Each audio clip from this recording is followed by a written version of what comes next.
శ్రీమాత్రే నమః.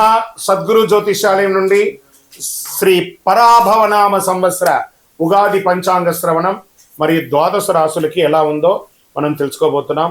శ్రీ పరాభవనామ సంవత్సరం మేషాది ద్వాదశ రాశులకి మనం ఫలితాలు తెలుసుకోబోదు. అందరూ ఎదురు చూస్తున్నటువంటి ఒక సమయం ఆసనం ఏంటని చెప్పచ్చు. ఈ సంవత్సరం నాకు ఎలా ఉండబోతుంది ఒక్కొక్క రాశిగా చెప్తున్నాను. అన్ని వర్గాల వారిని దృష్టిలో పెట్టుకుని ఏదో ఈరోజు రేపట్లో అన్ని మాధ్యమాల ద్వారా రకరకాలుగా భిన్నంగా ఉంటుంది వింటున్నాం కదా. అలా కాకుండా అస్సలు ఎలా చెప్పబడింది జగద్గురుడు యొక్క పంచాంగంలో నుంచి వాళ్ళ యొక్క మంచి మంచి సిద్ధాంతులందరూ కూడా దీన్ని కూర్చొని పెద్ద పెద్ద పండితులందరూ కూర్చొని రాసినటువంటి విషయ ఆలోచనల నుంచే మనం మీకు చెప్పడం జరుగుతుంది. ఈ సంవత్సరం శ్రీ పరాభవనామ సంవత్సరంలో మకర రాశి మిత్రులకి ఎలా ఉంది అని తెలుసుకుంటాం. మకర రాశి మిత్రులారా, మీకు ఉగాది శుభాకాంక్షలు. ఆదాయం 2, వ్యయం 8, రాజపూజ్యం 1, అవమానం 2. ఉత్తరాషాఢ నక్షత్రం 2, 3, 4 పాదములు, శ్రవణ నక్షత్రం మరియు ధనిష్ఠ నక్షత్రం 1, 2 పాదాలకి జన్మించిన మీరు మకర రాశి వారిగా పరిగణించబడుతున్నారు. ఈ సంవత్సరం మీకు శుభాశుభ ఫలితాలు ఎలా ఉన్నాయంటే, పరాభవనామ సంవత్సరంలో మకర రాశి వారికి ధైర్యం మరియు పట్టుదలతో ముందుకు సాగితే అభివృద్ధి మరియు అవకాశాలు కలిగే సంవత్సరం. కష్టపడి పని చేస్తే మంచి ఫలితాలని పొందుతారు. నోరు అదుపులో పెట్టుకుంటే జీవితం బాగుంటుంది. ఈ సంవత్సరం శని ఎలా ఉన్నాడు? శని మీనరాశిలో 3వ స్థానంలో సంచరిస్తున్నారు. దీనివల్ల మీకు ఏం జరుగుతుందంటే ధైర్యం పెరుగుతుంది, ప్రయత్నాల విజయం సాధిస్తారు, కొత్త అవకాశాలు వస్తాయి. ఇది శుభపరమైనటువంటి గోచార ఫలితం అని కూడా చెప్పొచ్చు మకర రాశి వారికి. గురు భగవానుడు ప్రారంభంలో 6వ ఇంటిలో, జూన్ 2 గురు 7వ ఇంటిలో, అక్టోబర్ 31 8వ ఇంటిలో, జనవరి 25 తిరిగి 7వ ఇంట్లోకి వస్తున్నారు గురు భగవానుడు. భాగస్వామ్య సంబంధాలు పెరుగుతాయి, వ్యాపార అవకాశాలు వస్తాయి, వివాహ యోగం, వివాహమైన దాంపత్యులు బాగా కనబడుతున్నాయి.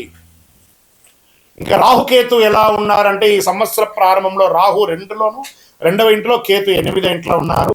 డిసెంబర్ 6 రాహు జన్మరాశిలో, కేతు 7వ ఇంట్లో ఉన్నారు. దీనివల్ల ఫలితం నిర్ణయాల్లో జాగ్రత్త, సంబంధాల్లో అవగాహన అవసరం. చిన్న పెద్ద చూసి మాట్లాడి సమాజంలో ఉంటే బాగుంటుంది, లేదా అవమానాలు పొందుతారు. దానివల్ల జీవిత నష్టాలు కూడా ఉన్నాయి. ఇంకా ఆర్థికంగా ఎలా ఉందంటే, ఆదాయం, మల్టిపుల్ ఇన్కమ్ సోర్స్ పెరిగే అవకాశాలు ఉన్నాయి. వ్యాపారాల్లో లాభం, కొత్త పెట్టుబడులు వచ్చే అవకాశాలు ఎక్కువ కనబడుతున్నాయి. ఉద్యోగస్తులకి ఉద్యోగంలో పురోగతి, పదోన్నతి అవకాశం, ప్రభుత్వ రంగంలో లాభం అని కూడా చెప్పచ్చు చక్కగా. ఇంకా విదేశీయ ఉద్యోగాల్లో ఉన్నవాళ్ళు, పోగొట్టుకున్న వాళ్ళకి ఇదొక అవకాశం, మంచి అవకాశం. జూన్ తర్వాత మంచి అవకాశాలు రాబోతున్నాయి. ఇంకా ప్రైవేట్ రంగంలో ఉద్యోగస్తులకి కొంచెం మిశ్రమ ఫలితంగా కూడా కనబడుతుంది. ఇంకా వ్యాపారంలో ఉన్న వాళ్ళకి స్పెక్యులేషన్, షేర్ మార్కెట్ బాగా కలిసి వస్తుంది. మ్యానుఫ్యాక్చరింగ్ రంగం వారికి చాలా మంచి ఫలితాలు రాబోతున్నాయి. ఇంకను రీటైల్ రంగం వాళ్ళు ఉంటారు చూస్తారా, కిరాణము, ఎలక్ట్రానిక్స్, అన్ని రీటైల్స్, ఒక్క రీటైల్ కాదు, ఎన్ని రీటైల్స్ ఉంటే అన్ని రీటైల్స్ వారికి కూడా ఇది అనుకూలమైనటువంటి సమయం అని కూడా చెప్పవచ్చు. ఈ ఆరోగ్యపరంగా మోకాళ్ళ నొప్పి, స్కిన్ రిలేటెడ్ అలసట, వ్యాయామం లేకుండా ఉండడము, దీనివల్ల ఒబిసిటీ పెరగడము, ఇలాంటి అవకాశాలు ఆరోగ్యపరంగా ఉన్నాయి. శస్త్రచికిత్స కూడా అయ్యే అవకాశాలు కనబడుతున్నాయి. జాగ్రత్త పడండి అని కూడా చెప్పచ్చు. ఇంకా ఉద్యోగపరమైనటువంటి ప్రయాణాలు, వ్యాపారపరమైనటువంటి ప్రయాణాలు, విద్యాపరమైనటువంటి ప్రయాణాలు, ఆధ్యాత్మిక ప్రయాణాలు, వీటన్నిటిలో కూడా మిశ్రమంగా ఉంటుంది. మీ విలువైనటువంటి ద్రవ్యాలని, వస్తువుల్ని జాగ్రత్తగా పెట్టుకోవాలని కూడా చెప్పడం జరిగింది. ఓకే, ఇక్కడ వ్యవసాయదారులకి మెండుగా ఉందని కూడా చెప్పడం జరుగుతుంది. వ్యవసాయదారులకి చాలా చాలా చాలా చాలా బాగుంటుంది ఈ సంవత్సరం వ్యవసాయదారులకి. ఇంకా డాక్టర్స్, ఐఏఎస్, ఐపీఎస్ సెక్టార్ రంగ వాళ్ళు, సర్వీస్ సెక్టార్లు, ఈ న్యాయవాదులు, తర్వాత డిఫెన్స్లో ఉన్నవాళ్ళు, జవాన్స్, వీళ్ళకందరికీ కూడా చాలా మంచి సమయం అని కూడా చెప్పచ్చు. కానీ పై అధికారుల దగ్గర కాస్త జాగ్రత్తగా ఉండవలసినటువంటి సమయం వచ్చింది. ఇంకా నక్షత్ర వారిగా ప్రయాణాలు అని చూసుకుంటే, ఉత్తరాషాఢ నక్షత్రం 2, 3, 4 పాదములు, గౌరవం పెరుగుతుంది, ఉద్యోగ పురోగతి పెరుగుతుంది, నాయకత్వ లక్షణం పెరుగుతుంది. రాజకీయ నాయకులుగా ఉన్న వాళ్ళకి ఇదొక మంచి సమయం అని కూడా చెప్పచ్చు. శ్రవణ నక్షత్రంలో విద్యల అభివృద్ధి, కుటుంబ సంతోషం, గృహ సౌఖ్యం అనేది పెరుగుతుంది. ఇంకా ధనిష్ట నక్షత్రం వారికి 1-2 పాదాలకి ధనలాభం, కొత్త అవకాశాలు, వ్యాపారాభివృద్ధి, రాజకీయాభివృద్ధి, సమాజంలో పలుకుబడి పెరుగుతుంది. ఇంకా అదృష్ట సంఖ్యలు 5, 6, 8. అదృష్ట రోజులు శనివారం, బుధవారం. అదృష్ట రంగులు నీలం మరియు పచ్చ.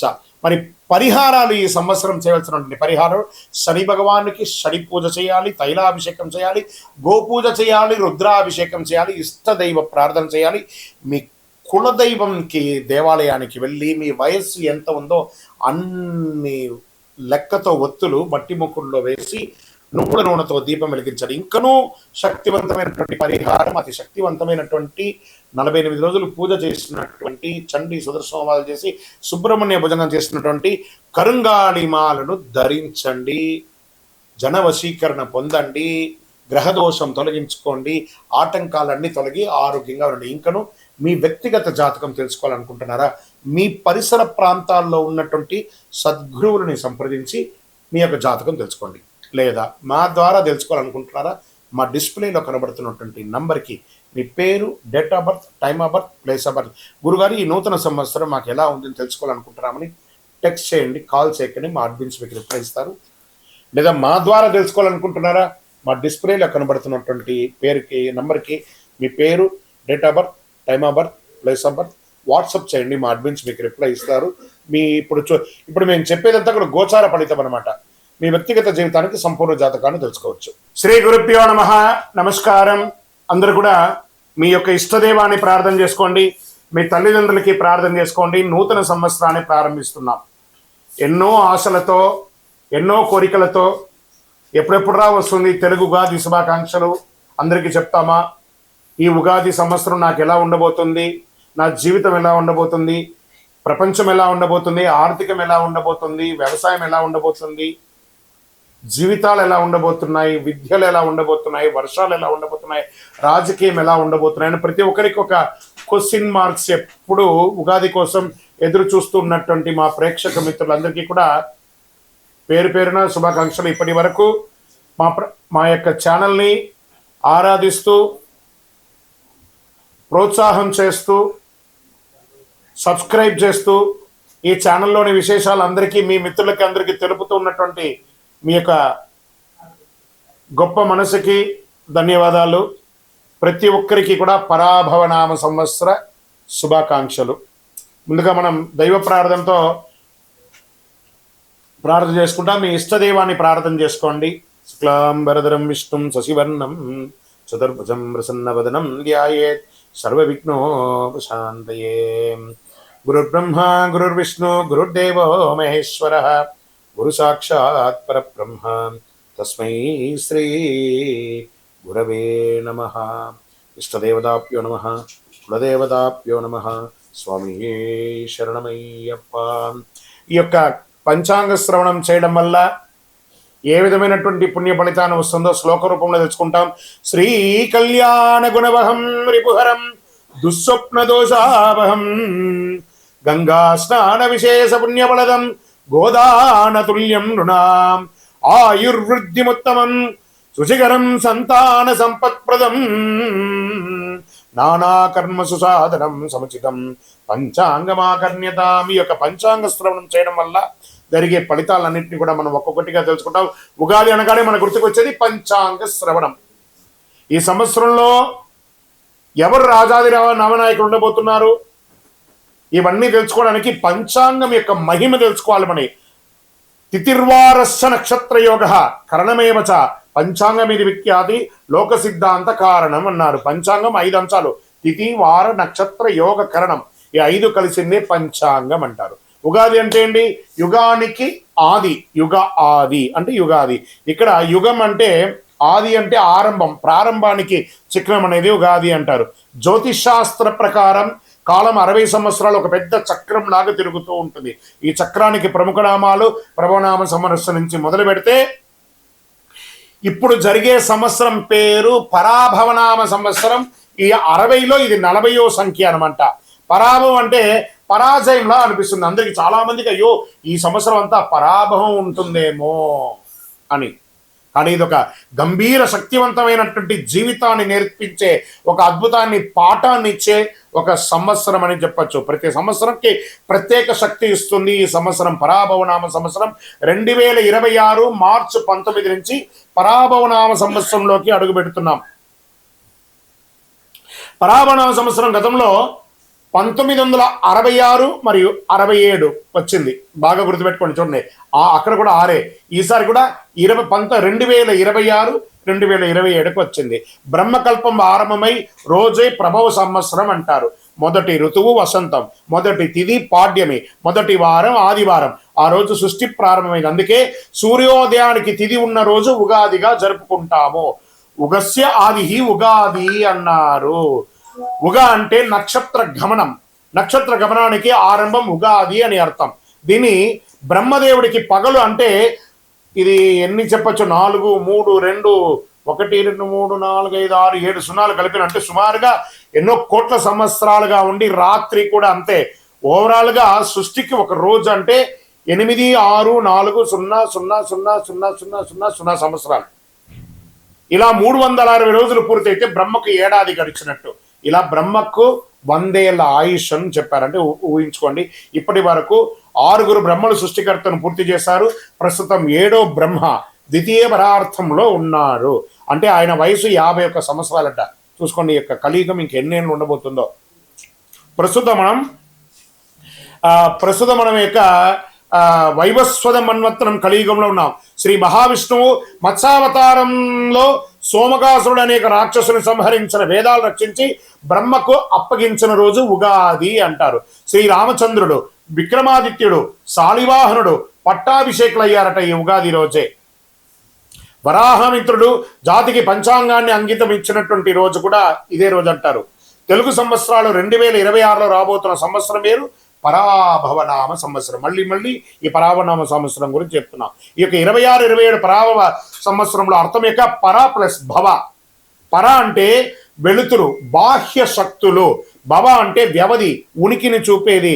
పరాభవ పరబాహ్య ఆశ్రయాలను కేవలం అహంకారం కూలిపోవడం అర్థమే కానీ పరాభవం అంటే ఓటమి కాదు. బాగా గుర్తుపెట్టుకోండి. మనలో ఉన్న అహంకారం, కామక్రోధ లోభమోహ శీర్షాడంబాల దుర్గుణాలన్నింటినీ దులిపేయడం అన్నమాట. అదే ఈ యొక్క పరాభవంలో అహంకార మాయ భ్రమలో ఉన్న వారికి పరీక్ష సంవత్సరము అని కూడా చెప్పచ్చు. కలియుగ ప్రమాణం 4,32,000 సంవత్సరాలు. శ్వేత వరాహ కల్పమందులు 7 అయినటువంటి వైవస్వతమంత్రుడు 28 మహామండలి కలియుగ ప్రథమ పాదంలో 5,127 అన్నమాట. ఇది ప్రభవాది సంవత్సరాల 45 సంవత్సరం చాంద్రమానం స్వస్తి ప్రాభవనామ సంవత్సరంగా చెప్పబడింది. ఇది ఎలా ప్రారంభమవుతుందో కూడా చెప్తా చూడండి. కలియుగ శతాబ్దంలో 5,127 శ్రీ ఆదిశంకరాచార్యులు ఉద్భవించినటువంటి 2,097. శాలివాహన శతాబ్దంలో 1948, వసలి శతాబ్దంలో 1436/37, హిజరీ శతాబ్దంలో 1448 49, శ్రీ రామానుజాబ్దిలో 1009, ప్రస్తుతం 26 27 2026 2027 ఉగాది అంటే మార్చి 19 చైత్ర శుద్ధ పాడ్యం. ఈరోజు పరాభవన సంవత్సరం ప్రారంభం.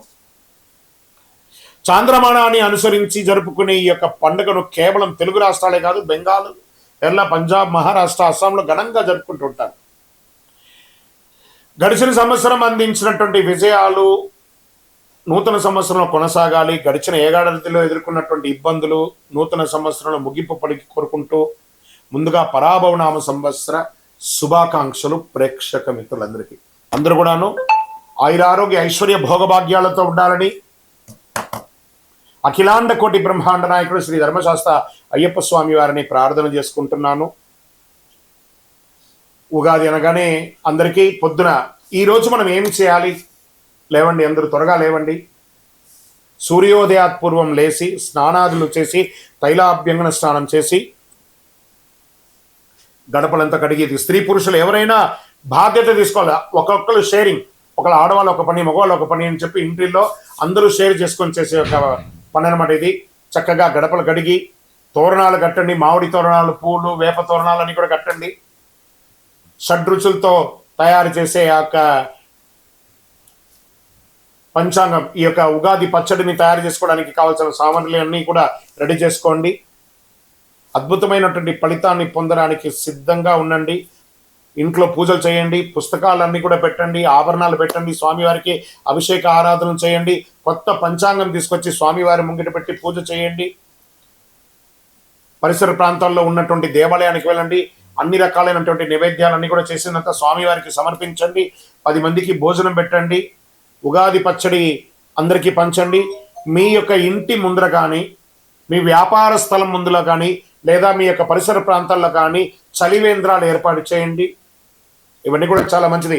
వేసవి తాపడం స్టార్ట్ అవుతుంది కాబట్టి ఇతరులకు మంచినీళ్ళు వగరాలు, మజ్జిగ లాంటిది ఏర్పాటు చేస్తే మనకు అనుగ్రహం కూడా వస్తుంది. మరి ఈ సంవత్సరం రాజాది నవనాయకులు ఎవరో ముందు చూద్దాం. ఈ సంవత్సరం రాజు వచ్చి గురువు ధర్మబద్ధంగా ఉన్నటువంటి వాడు. ఎంత అద్భుతం చూసారా? ఇక్కడ పరాభవం అనేటప్పటికీ భయం వచ్చింది కదా. ఇక్కడ చూడండి, ఎవరు వచ్చి కూర్చున్నాడు? గురువే ఈ సంవత్సరం రాజు. గురువుకు అన్ని తెలుసు. ఒక రాజును కూడా నడిపించేవాడు గురువు, రాజగురు అంటారు చూసారా? ఆ రాజగురువే ఈసారి రాజు అయిపోయాడు. ఎంత అద్భుతం అంటే, ధర్మబద్ధమైన పాలన సాగుతుంది, న్యాయ వ్యవస్థ బలపడుతుంది, బ్యాంకింగ్ మరియు ఆర్థిక వ్యవస్థ అభివృద్ధి చెందుతుంది, విద్యా ఆధ్యాత్మిక సేవా రంగాలకి గౌరవం పెరుగుతుంది, నిత్యావసర వస్తువులు ప్రజలకు అందుబాటు ధరల్లో లభిస్తుంది, దేశం సర్వతోముఖి అభివృద్ధికి సాధిస్తుంది. ఇక్కడ మంత్రి కుజుడయ్యాడు. అగ్నిమాపక విపత్తు, నిర్వహణ వ్యవస్థలు అప్రమత్తంగా ఉండాలి.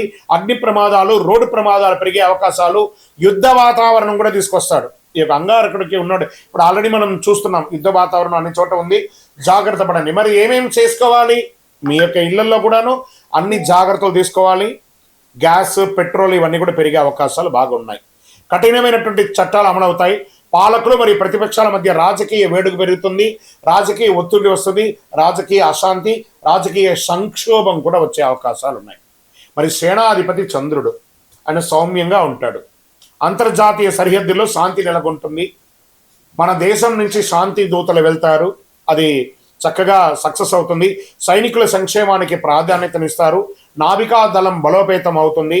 ప్రజలు భయాందోళన లేకుండా జీవనం సాగిస్తారు. సమృద్ధిగా వర్షాలు పడతాయి. ఇంకా సస్యాధిపతి శుక్రుడు, ఉల్లి, వెల్లుల్లి, పత్తి పంటలు బాగుంటాయి. బియ్యం, ధాన్యం కూడా బాగుంటుంది. పూల తోటలు, ఉద్యానవనాలు మంచి లాభాన్ని ఇస్తాయి. పండ్లు సమృద్ధిగా పెరుస్తాయి. గ్రీన్ హౌస్ మరియు వ్యవసాయ అభివృద్ధి చాలా మెరుగవుతుంది. ఇంకా ధాన్యాధిపతి బుధుడు అయ్యాడు. Online grocery, agri, e commerce వ్యాపారస్తులు బాగా పెరుగుతాయి. అకాల వర్షాలతో నిల్వ ధాన్యాలకి కొంత ఇబ్బందికి వచ్చే అవకాశాలు ఉన్నాయి. లాజిస్టిక్ మరియు సరఫరా వ్యవస్థలందు అభివృద్ధి పెరుగుతాయి. చాలా కొరియర్ సర్వీస్ కానీ, ట్రాన్స్పోర్ట్స్ కానీ చాలా అద్భుతంగా అవుతుందని కూడా చెప్పచ్చు. ఇంకా అర్ఘ్యాధిపతి చంద్రుడయ్యాడు. ఆర్థిక వ్యవస్థ స్థిరంగా ఉంటుంది. వడ్డీ రేట్లు సామాన్యులకి అందుబాటులో ఉంటాయి. వ్యవసాయానికి అనుకూల వర్షాలు పడతాయి.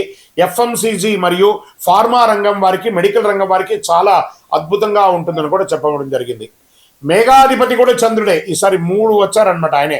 అనుకూల వాతావరణం పరిస్థితులు, నైరుతి మరియు ఈశాన్య ఋతుపవనాలు బలంగా ఉంటాయి. సమృద్ధిగా వర్షాలు పడతాయి. రిజర్వాయర్లు మరియు ప్రాజెక్టులు నిండిపోతాయి. కొంత ఓవర్ఫ్లో కూడా అయ్యే అవకాశాలు ఉన్నాయి. రైతులకి అనుకూలమైనటువంటి కాలం. కుడి ఎడమ కాలువలన్నీ కూడా నిండుగా వెళ్ళి అన్ని పక్కల పంటలు 2 నుంచి 3 పంటలు తీసుకునే అవకాశాలు ఎక్కువ కనబడుతున్నాయి. ఇంకా రసాధిపతి సూర్యుడు. నువ్వులు, నూనె, బెల్లం ధరలు స్థిరంగా ఉంటాయి. ఉప్పు ధరలు నియంత్రణలో ఉంటాయి. ఫార్మసిటికల్ మరియు రసాయన ఎరువులు ధరలు పెరిగే అవకాశాలు ఉన్నాయి. ఆహార కల్తీపై ప్రభుత్వ దాడులు జరిగే అవకాశాలు ఉన్నాయి. దీనికి ఎక్కడ వచ్చి కూర్చోనంటే హోటల్స్ బాగా చూసుకోండి. ఈ యొక్క ఫాస్ట్ ఫుడ్స్ ఏరియాల్లో ఇవన్నీ ఉన్నాయి చూస్తారా, ఎక్కడ పడితే అక్కడ దీంట్లో అంతా కూడా కల్తీలు బయటపడతాయి. జాగ్రత్త. నీరసాధిపతి శుక్రుడు.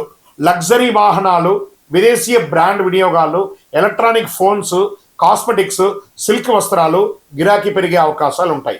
పూజా సామాగ్రిలు, కర్పూరం, అగరబత్తి, గంధం అమ్మకాలు పెరుగుతాయి. వజ్రాలు, ముత్యాలు వ్యాపారంలో లాభాలు ఉంటాయి. గోల్డ్ అండ్ సిల్వర్లో మిశ్రమంగా ఉంటుంది. ఇంకా రాజాది ఉపనాయకులు ఉన్నారు. వారి ఫలితాలు పంచాంగ శ్రవణంలో కేవలం నవనాయకులకే కాకుండా ఉపనాయకులు కూడా చాలా ముఖ్యమైనది. ఇది ఆధారంగా దేశంలో వాణిజ్యం, ప్రజల జీవన విధానం, ఆరోగ్యం, వర్షాలు, మార్కెట్ పరిస్థితులు ఎలా ఉండబోతాయో తెలుసుకుంటాం మనం. పశుకాలకాధిపతి ఎవరైనా ఉన్నాడంటే చంద్రుడు. ఈసారి చంద్రుడికి చాలా అవకాశాలు ఉన్నాయి. పశు సంపద అభివృద్ధి చెందుతుంది, పాల ఉత్పత్తి డైరీస్ పెరుగుతుంది, డైరీ పరిశ్రమ చాలా లాభాల్లో ఉంటుంది, రైతులకి ఆదాయం పెరుగుతుంది. ఇంకా వనాధిపతి శుక్రుడు, అడవుల అభివృద్ధి, ఔషధ మొక్కల ఉత్పత్తి, ఆయుర్వేద పరిశ్రమలో అభివృద్ధి అయ్యే అవకాశాలు బాగా ఉన్నాయి. ఇంకా మళ్ళీ జలాధిపతి చంద్రుడు, నీటి వనరులు సమృద్ధిగా ఉంటాయి, చేపల పెంపకం, రొయ్యల పెంపకము, ఎక్స్పోర్ట్స్ ఇవన్నీ కూడా కలిసి వస్తాయి. జల వనరులపై ఆధారపడిన వ్యాపారాలన్నీ కూడా ఈ యొక్క సీలో వెళ్ళే యొక్క షిప్పింగ్, ఇవన్నీ షిప్ యార్డ్స్, లేదా ఈ రసాయన సంబంధించిన ఎక్స్పోర్ట్స్ ఇవన్నీ కూడా బాగా కలిసి వస్తుంది. వాణిజ్యాధిపతి బుధుడు, వాణిజ్యం అభివృద్ధి చెందడానికి ఈ కామర్స్ వ్యాపారాలు పెరుగుతాయి, స్టార్టప్ కంపెనీస్ బాగా అభివృద్ధి చెందుతాయి, మల్టిపుల్ ఫండర్స్ వచ్చి ఇన్వెస్ట్ చేసే అవకాశాలు ఎక్కువ ఉన్నాయి. మళ్ళీ కర్షకాధిపతి చంద్రుడు, రైతులకు అనుకూల వాతావరణం, పంటలు మంచి దిగుబడి వస్తాయి, వ్యవసాయ రంగంలో చాలా అభివృద్ధి ఉంటాయి. ఇంకా వర్షాధిపతి చంద్రుడు, చంద్రుడికే చాలా అవకాశాలు ఉన్నాయి. మళ్ళీ మళ్ళీ చెప్తున్నాను, సమృద్ధిగా వర్షాలు పడతాయి, నీటి నిల్వలు పెరుగుతాయి, ప్రాజెక్టులు నిండుతాయి, ప్రజల్లో ధర్మభావన. ప్రజాధిపతి గురుడు, చూడండి మళ్ళీ గురుడు ప్రజాధిపతి అయిపోయాడు. ప్రజాధిపతి అవ్వగానే ప్రజల్లో ధర్మభావన పెరుగుతుంది, సేవా కార్యక్రమాలు పెరుగుతాయి, సామాజిక శాంతి నెలకొంటుంది. ఇది రాజాది నవనాయకుడి యొక్క ఉపనాయకుల యొక్క ఫలితాలు. ఈ సంవత్సరం ఎక్కడ కూడా చూస్తే నెగిటివ్స్ తక్కువ కనబడుతున్నాయి, పాజిటివ్స్ ఎక్కువ కనబడుతున్నాయి. కొంత యుద్ధ వాతావరణం తప్ప అది కూడా కాంప్రమైజ్ అయిపోతుంది. టెన్షన్ పడాల్సిన అవసరం లేదు. కాస్త ఆర్థిక సంక్షోభం ఉంటుంది, ఇంటర్నేషనల్ లెవెల్లో ఉంది కాబట్టి అది చెప్పడానికి కొంచెం బాధగానే ఉంటుంది, కానీ ఇబ్బంది పడాల్సిన ఈ యొక్క దీంట్లో. ఇప్పుడు మేషాది ద్వాదశ రాజులకి రాజపూజ్యం, అవమానం, ఆదాయం, వ్యయం. మరి మేషరాశి వారికి రాజపూజ్యం 2, అవమానం 4, ఆదాయం 11, వ్యయం 5 అన్నారు. మరి ఏం చేయొచ్చు? వీళ్ళకి తీపి ఒగరు మిశ్రమంగా ఉంది. ఇది వచ్చి సంఖ్య మాత్రమే, ఇది మీ జీవితం కాదు, బాగా గుర్తుపెట్టుకోండి. ఇది గోచార ప్రకారమే చెప్తున్నాను.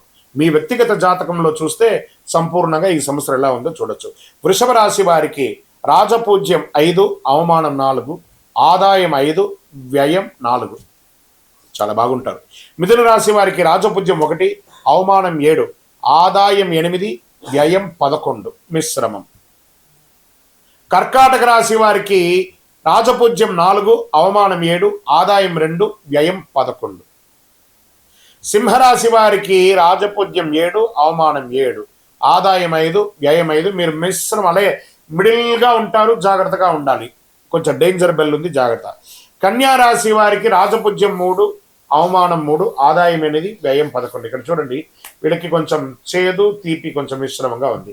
తులారాశి వారికి రాజపూజ్యం 6, అవమానం 3, ఆదాయం 5, వ్యయం 4, తీపి ఎక్కువ ఉంది కదా. వృశ్చిక రాశికి వారికి రాజపూజ్యం 2, అవమానం 6, ఆదాయం 11, వ్యయం 5. ఆదాయం అద్భుతంగా ఉంది, కొంచెం చిన్న చిన్న అవమానాలు ఉన్న ద జాక్ పాట్ ఇయర్ ఏదైనా ఉందంటే అది వృశ్చిక రాశియే. ధనుసు రాశి వారికి రాజపూజ్యం 5, అవమానం 6, ఆదాయం 14, వ్యయం 11. మకర రాశి వారికి రాజపూజ్యం 1, అవమానం 2, ఆదాయం 2, వ్యయం 8. కుంభరాశి వారికి రాజపూజ్యం 4, అవమానం 2, ఆదాయం 2, వ్యయం 8. మీనరాశి వారికి రాజపూజ్యం 7, అవమానం 3, ఆదాయం 5, వ్యయం 9. ఇలా ఈ రాశిలో ఉన్న వాళ్ళకందరికీ కూడాను రాజపూజ్య అవమానాదులు, ఆదాయ వ్యయాలన్నీ కూడా ఒక నెంబర్ మాత్రమే. మీ యొక్క వ్యక్తిగత జాతకం ద్వారానే సంపూర్ణంగా ప్రిడిక్ట్ అవడం. ఇది గోచార ప్రకారంగా చెప్తున్నాం. ఇప్పుడు 27 నక్షత్రాలకి కందాయ ఫలాలని చెప్తున్నాం. కందాయ ఫలం అంటే పంచాంగ శాస్త్రంలో ఒక సంవత్సరంలో ఆ నక్షత్ర జాతకులకి ధనం, ఆరోగ్యం, సుఖం, కష్టం వంటి ఫలితాలు సూచించే విధానం అని చెప్పచ్చు. సాధారణంగా 3 కందాయాల సంఖ్య ఉంటాయి. మొదటి కందాయం సంవత్సర ప్రారంభం ఉగాది నుండి ఉంటుంది, రెండవ కందాయం మధ్యకాలంలో ఉంటుంది, మూడవ కందాయం సంవత్సర అంతంలో ఉంటుంది. సంఖ్యలో ఈవెన్ అయితే శుభం, బేసి అయితే కొంచెం కష్టం పంచాంగం చెప్పబడుతుంది. ఇప్పుడు నేను ఒక్కొక్కటిగా చెప్తున్నాను, మీరు ఈవెన్లో ఉన్నారా బేసిలో ఉన్నారా ఒకసారి చూసుకోండి. మీరు అశ్విని నక్షత్ర జాతకులకి 5, 7, 3 కందాయ ఫలం. భరణి నక్షత్రం వారికి 3, 5, 1 కందాయ ఫలం. కృతికా నక్షత్రం వారికి 7, 3, 5. రోహిణీ నక్షత్ర జాతకులకి 4, 6, 2. మృగశిర నక్షత్ర జాతకులకి 2, 4, 6. ఆరుద్ర నక్షత్ర జాతకులకి 1, 3, 5. పునర్వసు నక్షత్ర జాతకులకి 6, 2, 4. పుష్యమి నక్షత్ర జాతకులకి 5, 1, 3. ఆశ్లేష నక్షత్ర జాతకులకి 7, 5, 1. మకా నక్షత్ర జాతకులకి 3, 7, 5. పూర్వా పల్గుని పుబ్బా నక్షత్ర జాతకులకి 5, 3, 7. ఉత్తరా నక్షత్ర జాతకులకి 2, 6, 4. హస్తా నక్షత్ర జాతకులకి 4, 2, 6. చిత్తా నక్షత్ర జాతకులకి 6, 4, 2. స్వాతి నక్షత్ర జాతకులకి 3, 5, 7. విశాఖ నక్షత్ర జాతకులకి 5, 7, 3. అనురాధ నక్షత్ర జాతకులకి 7, 3, 5. జ్యేష్ఠ నక్షత్ర జాతకులకి 1, 5, 3. మూలా నక్షత్ర జాతకులకి 3, 1, 5. పూర్వాషాఢ నక్షత్ర జాతకులకి 5, 3, 1. ఉత్తరాషాఢ నక్షత్ర జాతకులకి 4, 6, 2. శ్రవణ నక్షత్ర జాతకులకి 2, 4, 6. ధనిష్ఠ నక్షత్ర జాతకులకి 6, 2, 4. శతభిష నక్షత్ర జాతకులకి 5, 1, 3. పూర్వాభాద్ర నక్షత్ర జాతకులకి 3, 5, 7. ఉత్తరాభాద్ర నక్షత్ర జాతకులకి 7, 3, 5. రేవతి నక్షత్ర జాతకులకి 2, 6, 4. ఈ యొక్క సమసంఖ్య జాతకులు అంటే 2, 4, 6 శుభ ఫలితాలు ఇస్తాయి.